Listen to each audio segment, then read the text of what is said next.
Coherence and cohesion.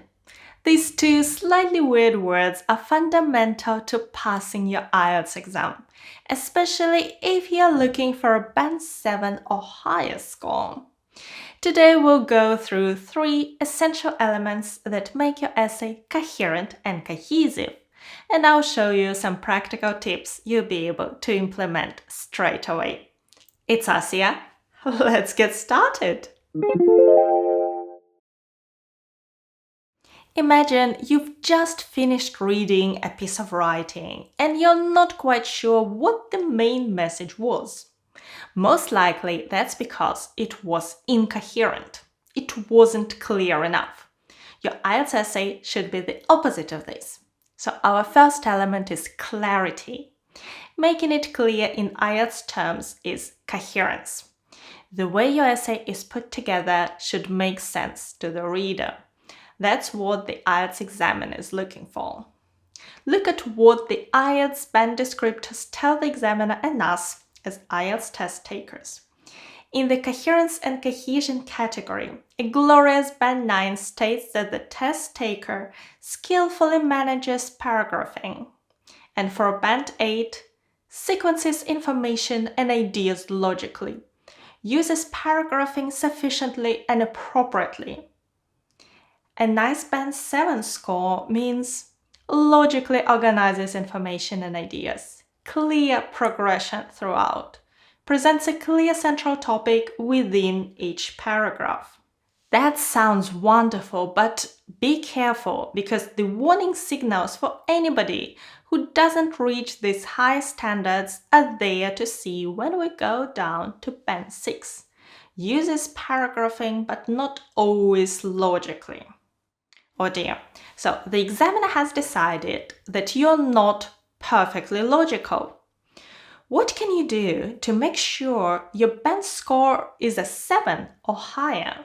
Today, let's take a general training task 2 essay topic. I've chosen one where we must express an opinion. Here it is. Many people today would argue that cinemas are becoming irrelevant due to new TV streaming services. To what extent do you agree or disagree? The question is asking for your point of view. Please remember this key point.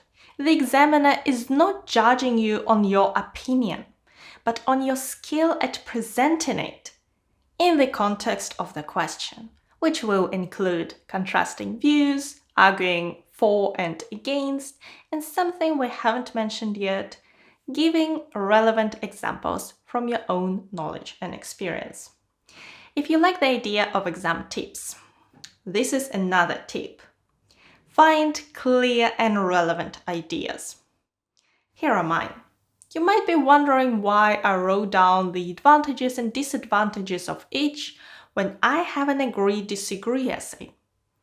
But this is one of the ways to find ideas to talk about, and then I'll use these ideas to support my opinion. If you'd like to read them, go ahead and pause the video now. Speaking about my opinion, I've chosen a balanced opinion. I disagree that cinemas are becoming completely irrelevant, but I do think they must adapt. This is a short statement I'm going to use at the beginning of my essay. In the conclusion, I'll have a more developed opinion that incorporates the ideas from my body paragraphs. I think about both before I start writing.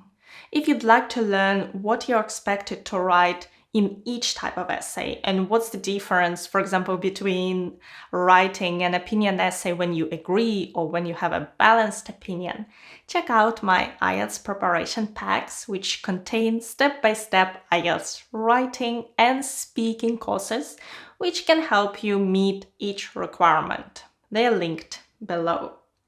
And we are moving on to the next essential element of any well-written IELTS essay: logic. It should be logically organized. This is also part of making your essay coherent. In our Task 2 IELTS essay, this means organizing the topic, knowing how to start and how to finish, and how to fill the very important parts in the middle. Yes, I mean paragraphs. I mean sequence. The golden rule is to have 4 or 5 paragraphs in your essay. And the big question is where to give your opinion. There is a lot of debate about it, but most examiners I've talked to recommend making your position very clear in the introduction, just after presenting the topic. So here is my essay structure for this essay. An introduction with my opinion, discussing the main aspects in 2 body paragraphs before summing up the main points in the conclusion. It's simple, it's classic, it works, and that's what the examiner is looking for. Here is a very important point. Each body paragraph should have one central point. And that's why I have one paragraph about cinema and another about streaming. All I need are some relevant examples, and I think it will be fine. Remember that it's best to make your examples neither too general nor too personal or local. The examiner may not know that, for example, your local cinema closed down last year. So if you mention that fact, try to put it into a broader context. My own local cinema shut its doors last year due to the ever-decreasing number of cinema goers. And that is something that is happening worldwide. And here is how I could begin my body paragraph. Streaming services have become very popular in recent years. Most people I know, for example, tend to watch films at home rather than go to the cinema. Right, let's move on. So clarity and logic are necessary to make your essay coherent. Coherence is the overall picture and the way your ideas are presented in a clear and logical way. When sentences are connected at the sentence level, we call this cohesion.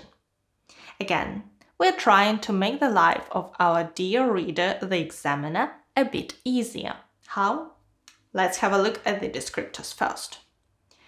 Our band 9 is a little odd because all it says with regard to cohesion is this. It attracts no attention. It's so good you don't even notice it's there. Well, more about it in a moment. Going to band 8 we have manages all aspects of cohesion well. It's when we get to band 7 and 6, in fact, that we have a clearer picture. Band 7 uses a range of cohesive devices appropriately, but maybe some over- or underuse. Cohesive devices, however, moreover, because, for instance, linking words or words that tell the reader what you're trying to do. And band 6 uses cohesive devices effectively, but cohesion within and or between sentences may be faulty or mechanical.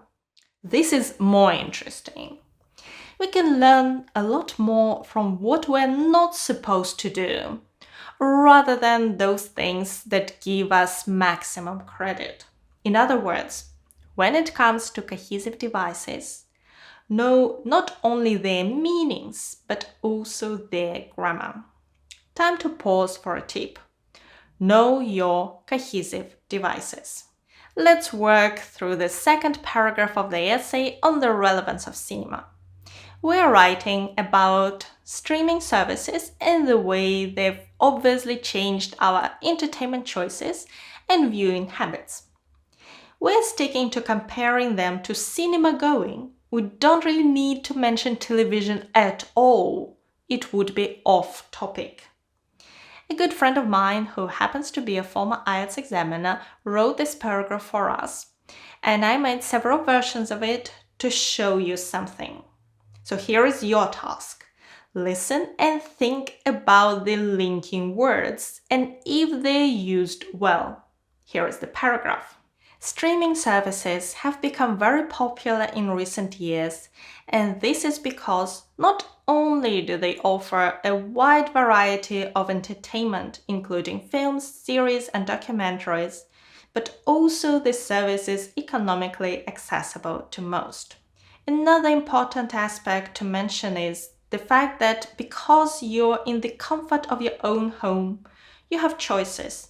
For instance, subtitles, pausing the film whenever you wish, or even just stopping it if it's not to your liking are up to you. However, what these services cannot offer, that is, if you do not have a very large screen and an excellent sound system, is the overall cinema visual and audio experience. Do you think the linking devices were used well? They were all used correctly, but there are too many connectors. They are slightly distracting from the main message of the paragraph.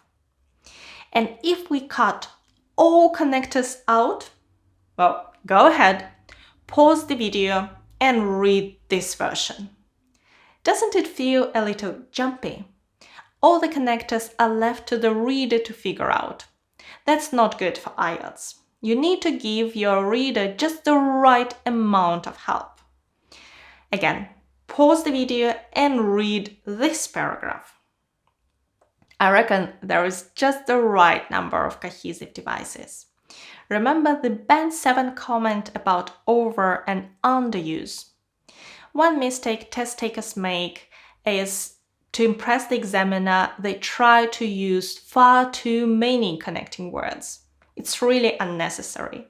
I've even seen that some people try to use, let's say, one linker in each sentence. This is definitely not the right approach.